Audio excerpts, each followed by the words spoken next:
So I was born with a single ventricle, and my heart sort of shifted, not in the same space as everybody else's, which was very limiting, especially the single ventricle to me.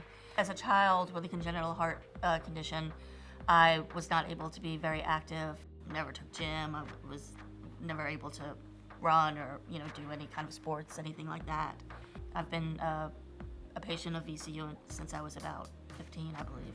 I've had all of my surgeries at MCV VCU. I had a Fontan surgery when I was 18 and a follow-up about 2 years later. After the Fontan, I was able to do more and be more active until probably, I'd say, 15 years after the Fontan. My heart started to get older and that started to wear off. It's a treatment and not a cure. I started having other issues such as atrial fibrillation and things like that. I didn't know that I'd need a heart transplant until about 7 years ago. And she had gotten to a point where both the right and the left side of her heart were failing. And because the right side was failing, it was also affecting her liver.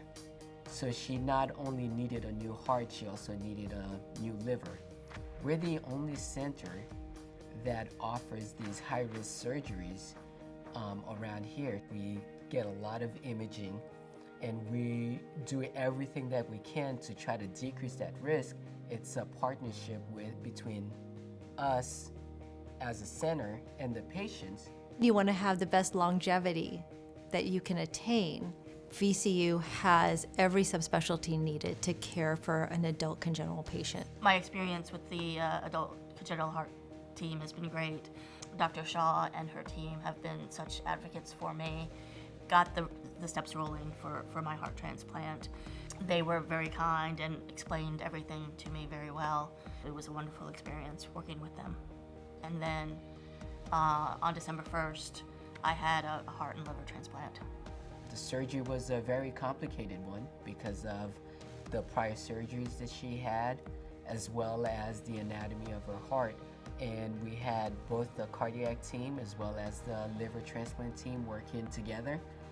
It's a big deal. There are a lot of emotions involved, but it's so worth it in the end that, to be able to get up every day and live your life and feel healthy. And I'm able to do things that I really have never been able to do before, and it makes me think that anything is possible.